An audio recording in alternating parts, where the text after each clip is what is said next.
Hello students, chapter 6 life processes में हम लोग पढ़ रहे थे ट्रांसपोर्टेशन में हम ब्लड वास्कुलर सिस्टम का थर्ड कंपोनेंट हार्ट पढ़ रहे थे।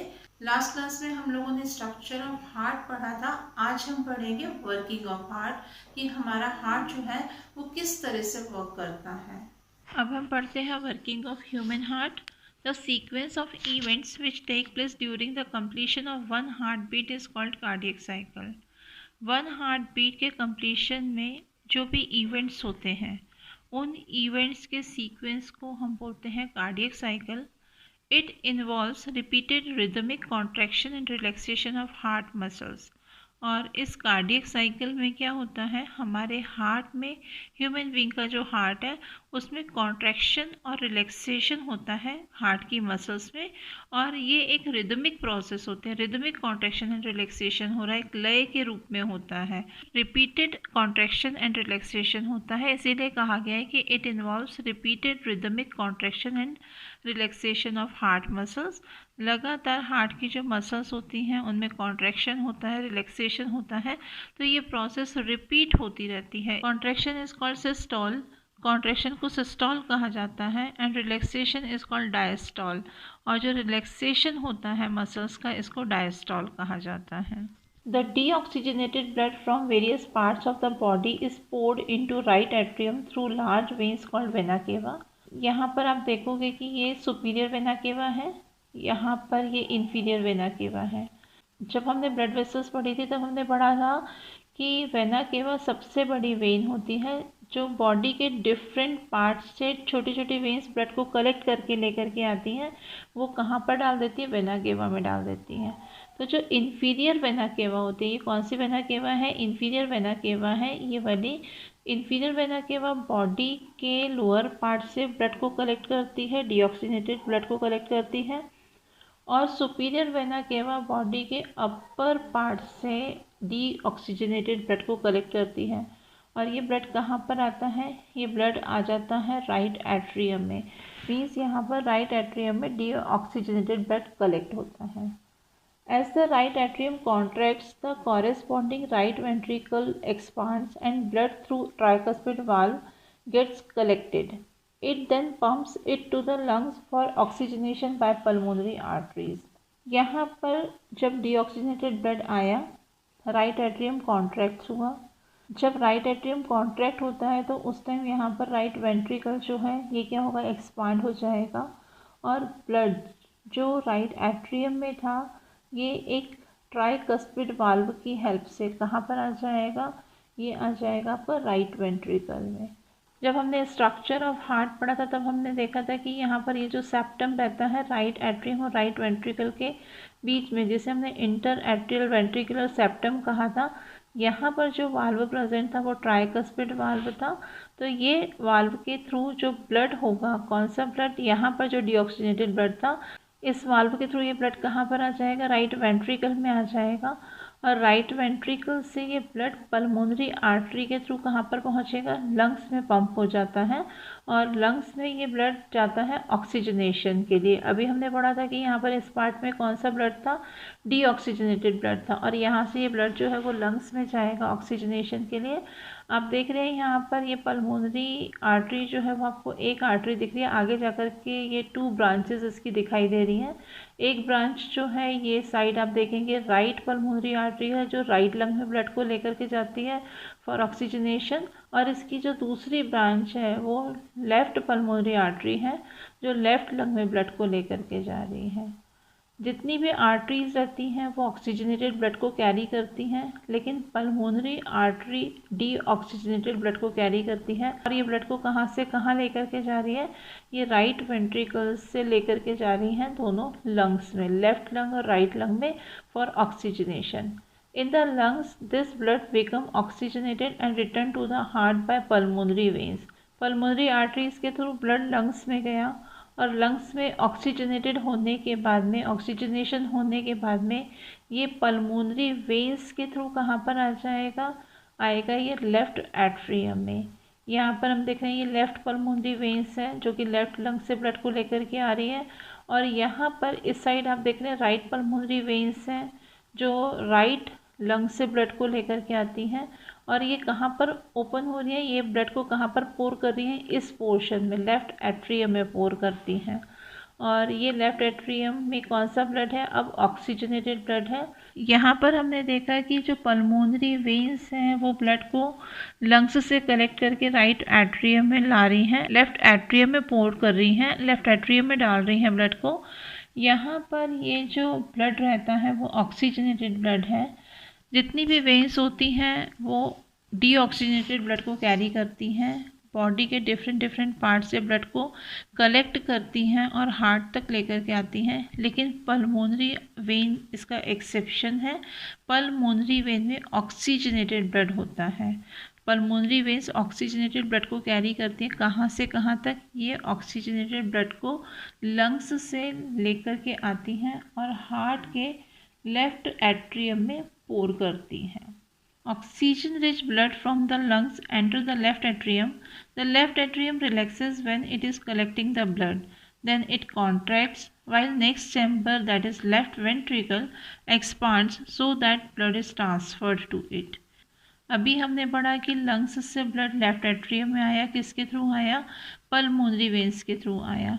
जब एट्रियम ब्लड आता है तब एट्रियम रिलैक्सेशन फॉर्म में रहते हैं, ये रिलैक्स होते हैं और तभी ये क्या करते हैं, ब्लड को कलेक्ट करते हैं। जब ये रिलैक्स होते हैं तभी ये ब्लड को कलेक्ट करते हैं।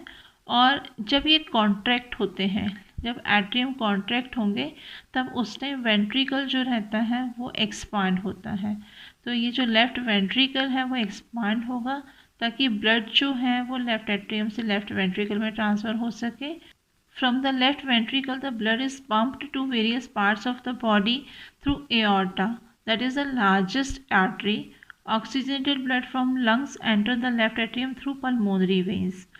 यहाँ पर हम देखेंगे कि जो लेफ्ट एट्रियम था, लेफ्ट एट्रियम से ब्लड कहाँ पर ट्रांसफ़र हुआ, लेफ्ट वेंट्रिकल में आया और किसकी हेल्प से, यहाँ पर ये बाइकस्पिड वाल्व की हेल्प से।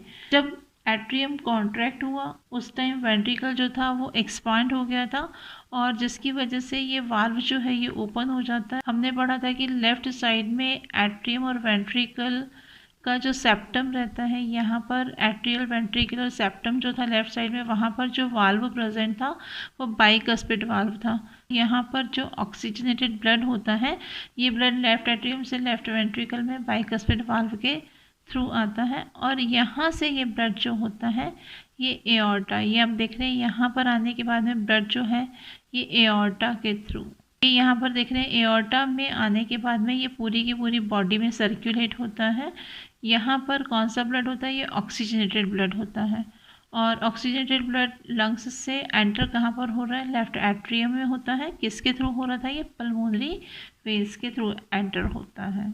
यहाँ पर जब वेना केवा से ब्लड आ रहा था राइट एट्रियम में और यहाँ पर ब्लड आ रहा है लंग्स से लेफ्ट एट्रियम में, इस साइड डीऑक्सीजनेटेड ब्लड कलेक्ट होता है और यहाँ पर ऑक्सीजनेटेड ब्लड होता है। जब इनमें कॉन्ट्रैक्शन होता है, एट्रियम में कॉन्ट्रैक्शन होता है तो दोनों साइड के वाल्व ओपन होते हैं और ब्लड अपनी अपनी साइड के वेंट्रिकल में एंटर करता है। जैसे राइट एट्रियम का ब्लड जो होगा वो राइट वेंट्रिकल में आ जाएगा और लेफ्ट एट्रियम का ब्लड जो होगा वो लेफ्ट वेंट्रिकल में आता है।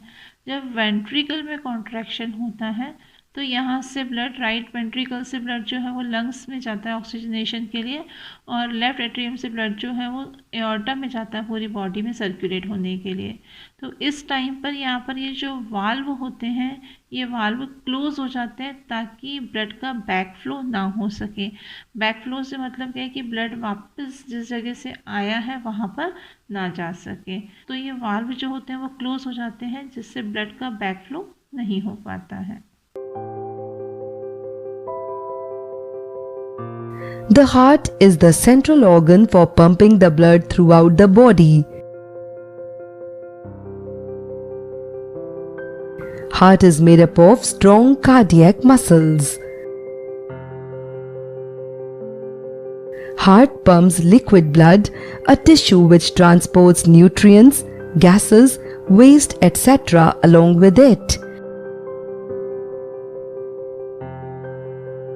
The right upper atrium receives deoxygenated blood from whole body, which is pumped into right ventricle below and it sends the blood to lungs for oxygenation via pulmonary artery.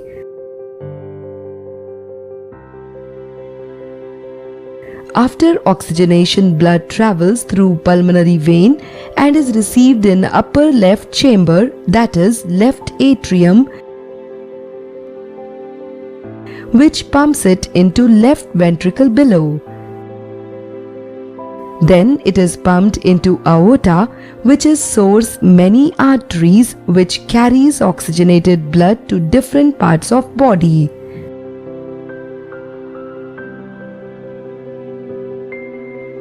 Arteries get divided into very narrow blood capillaries where exchange of substances takes place.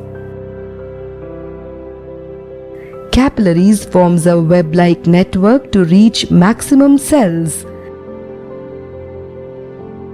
Capillaries join together to form veins. Isn't it a sophisticated system? The blood circulation in human heart is double circulation. This means that blood passes through heart twice. Human being में जो blood circulation होता है, इस circulation को double circulation बोलते हैं। और ऐसा क्यों बोला जाता है? क्योंकि ह्यूमन हार्ट में ब्लड 2 बार आता है, इसीलिए ऐसे सर्कुलेशन को कहा जाता है double circulation. One circulation involves entry of blood from all body parts to heart.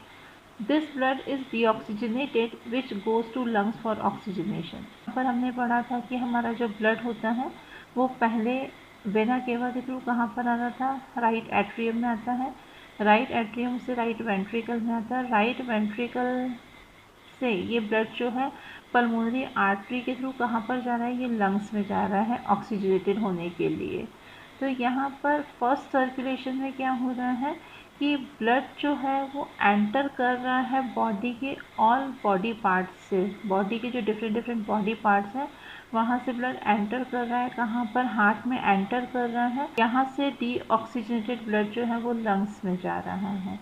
The second circulation involves entry of oxygenated blood from lungs to heart and then to all body parts. Second circulation में क्या होता है कि यहाँ पर lungs में जो blood oxygenated हुआ था वो ऑक्सीजनेटेड ब्लड पल्मोनरी वेन्स के थ्रू लेफ्ट एट्रियम में आता है। लेफ्ट एट्रियम से लेफ्ट वेंट्रिकल में से ये सिस्टेमिक एओर्टा के थ्रू पूरी बॉडी में फिर से सर्कुलेट होता है। तो यहाँ पर ये सेकेंड सर्कुलेशन होता है। ब्लड का हार्ट से पल्मोनरी आर्टरी के थ्रू लंग्स तक जाना और लंग्स से पल्मोनरी वेन के थ्रू हार्ट तक आना, इसे हम बोलते हैं पल्मोनरी सर्कुलेशन। पल्मोनरी सर्कुलेशन में क्या हो रहा है हम देखेंगे कि ब्लड जो है डीऑक्सीजनेटेड ब्लड राइट वेंट्रिकल से पल्मोनरी आर्टरी के थ्रू लंग्स में जाता है ऑक्सीजनेशन के लिए। लंग्स में जो ब्लड का ऑक्सीजनेशन हुआ है वो ऑक्सीजनेटेड ब्लड पल्मोनरी वेन के थ्रू कहाँ पर आता है? लेफ्ट एट्रियम में आता है। तो इस तरह से हार्ट टू लंग्स और लंग्स टू हार्ट जो ब्लड का सर्कुलेशन हो रहा है, इस सर्कुलेशन को हम बोलते हैं पल्मोनरी सर्कुलेशन। बॉडी के डिफरेंट पार्ट से ब्लड का वेना केवा के थ्रू हार्ट में जाना और हार्ट से ऑक्सीजनेटेड ब्लड का एओर्टा के थ्रू बॉडी के डिफरेंट पार्ट में सर्कुलेट होना, इस सर्कुलेशन को हम बोलते हैं सिस्टेमिक सर्कुलेशन। तो बॉडी के डिफरेंट पार्ट से ब्लड कहाँ पर जा रहा है? हार्ट में जा रहा है और हार्ट से बॉडी के डिफरेंट पार्ट में सर्कुलेट हो रहा है। ये सर्कुलेशन है सिस्टेमिक सर्कुलेशन। और पल्मोनरी सर्कुलेशन में क्या होता है? हार्ट से ब्लड लंग्स में जाता है और लंग्स से ब्लड हार्ट में आता है। ऐसे सर्कुलेशन को हम बोलते हैं पल्मोनरी सर्कुलेशन। 2 टाइप का सर्कुलेशन प्रेजेंट रहता है, पल्मोनरी सर्कुलेशन और सिस्टेमिक सर्कुलेशन। इसीलिए ऐसे सर्कुलेशन को कहा जाता है double circulation. The force that blood exert against the wall of a vessels is called blood pressure. जब blood vessels में flow होता है तो blood vessels की wall के ऊपर ये एक force exert करता है। इस force को हम बोलते हैं blood pressure. It is measured by sphygmomanometer और इसको measure करने के लिए जो instrument यूज़ किया जाता है उसको हम बोलते हैं sphygmomanometer. The pressure of blood inside artery during ventricular contraction is called systolic pressure. Ventricle में कॉन्ट्रैक्शन होता है तो वेंट्रिकल में कॉन्ट्रैक्शन के टाइम पर जो ब्लड प्रेशर डालता है आर्टरीज की वॉल पर, उस प्रेशर को हम बोलते हैं systolic pressure. The pressure of blood inside artery during ventricular relaxation is called diastolic pressure. और जब वेंट्रिकल रिलैक्सेशन फॉर्म में होते हैं, जब वो रिलैक्स करते हैं, उस टाइम जो ब्लड आर्टरी में फ्लो करता है और आर्टरी की वॉल पर जो प्रेशर डालता है, उस प्रेशर को हम बोलते हैं diastolic pressure. 120 mm of Hg and 80 mm of Hg। तो यहाँ पर ये जो नॉर्मल सिस्टोलिक प्रेशर है, नॉर्मल सिस्टोलिक प्रेशर किसे कहा गया, जब वेंट्रिकल में कॉन्ट्रैक्शन होता है।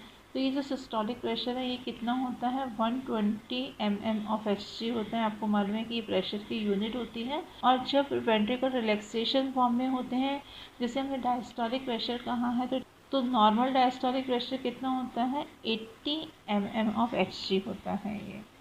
इस तरह से आज हमने समझा working of human heart. Next class में हम लोग पढ़ेंगे ट्रांसपोर्टेशन इन प्लांट्स और इसी टॉपिक को कंटिन्यू करेंगे। Thank you.